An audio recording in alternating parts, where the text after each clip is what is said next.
ஆன்மீக நண்பர்கள் அனைவருக்கும் அன்பு கலந்த வணக்கங்கள். இன்றைக்கு நாங்கள் ஆன்மீகம் சம்பந்தமான பதிவில் சர்க்கரை வியாதி மற்றும் தீராத வியாதியை தீர்க்கும் வெண்ணி கரும்பேஸ்வரர் திருக்கோயிலை பற்றி பார்க்கலாமா வாங்க. மூலவர் வெண்ணி கரும்பேஸ்வரர் சிவலிங்கம் கரும்பு களிகளை ஒன்றாக சேர்த்து கட்டி வைத்தார் போல இருக்கிறது. நீரிழிவு நோயால் பாதிக்கப்பட்ட நோயாளிகள் இந்த கோவிலில் கரும்பேஸ்வரரை வணங்கினாலே சர்க்கரை நோய் குணமாகும் என்று நம்பப்படுகிறது. மருந்துகளை தாண்டி உள்ளது தான் கடவுள் மீது உள்ள நம்பிக்கை. அந்த வகையில் தான் பார்த்தீங்கன்னா திருவெண்ணியூர் உள்ள வெண்ணி கரும்பேஸ்வரரை வழிபட்டால் சர்க்கரை வியாதியில் இருந்து விடுபடலாம் என நம்பப்படுகிறது. அர்ச்சகர் அளிக்கும் திருநீற்று பிரசாதத்தை சிறிது நீரில் கலந்து தொடர்ந்து 24 நாட்கள் காலை வரும் வயிற்றில் பருகி வர நீரிழிவு நோய் குணமாகும் என்று கூறப்படுகிறதா.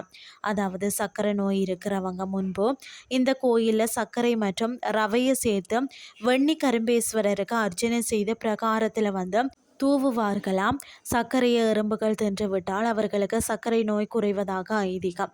இப்போதும் இந்த வழக்கம் நிறுத்தப்பட்டிருக்கிறது. சுயம்புமூர்த்தியாக அருள் பாலிக்கும் வெண்ணி கரும்பேஸ்வரர் மீது பங்குனி 2, 3, 4 ஆகிய திகதிகளில் சூரிய ஒளி படர்ந்து சூரிய பூஜை நடக்கிறதா. வளகாப்பு முடிந்தவுடன் இந்த கோயிலில் இருக்கக்கூடிய அந்த அம்பாள் ஸ்ரீ சவுந்தர நாயகியை வணங்கி வளையல்களை மண்டபத்தில் கட்டி விட்டாலே சுகப்பிரசவம் நிச்சயம் என அப்படின்னு சொல்லி நம்பப்படுகிறது. இரு முனிவர்கள் பார்த்தீங்கன்னா தல யாத்திரையின் போது இரு வழியாக வந்தனர். அப்போது கரும்பு புதருக்கு இடையில இறைவன் திருமேனி இருப்பதை கண்டனர். அவ்விரு முனிவர்களும் பார்த்தீங்கன்னா இறைவன் திருமேனியை பூசித்து விட்டு இவ்விறைவனின் தலவிருட்சம் கரும்பு என்றாராம் ஒரு முனிவர். மற்றொரு முனிவர் வெண்ணி என்று அழைக்கப்படும் நந்தியாவட்டம் என்றாராம். இரு முனிவருக்குள்ளேயும் வாக்குவாதம் பெரிதாகி போனதா. அப்போது இறைவன் இவ்விரு முனிவர் முன்பும் அசரியாக தோன்றி எனது பெயரில் கரும்பும் தல விருட்சமாக வெண்ணியும் இருக்கட்டும் என்று அருள் குரல் கொடுத்தாராம். அன்று முதல் பார்த்தீங்கன்னா இவ்விறைவன் கரும்பேஸ்வரர் ஆனாராம். இத்தலம் பார்த்தீங்கன்னா இந்த கோயில் வெண்ணி எனும் பெயர் பெற்றது. கிறிஸ்துக்கு பின் 1ஆம் நூற்றாண்டில் பார்த்தீங்கன்னா சோழ நாட்டை ஆண்ட மன்னன் தான் கரிகால் பெருவளத்தான் 16 வயது இளைஞனாக இருந்த போதே அரியணை ஏறினானாம். அவன் சேர பாண்டிய மன்னர்களையும் 11 வெளிர்குல சிற்றரசர்களையும் அதாவது வெண்ணி போரில் வென்று பேரரசனாக முடிசூட்டி கொண்ட இடம்தான் இது.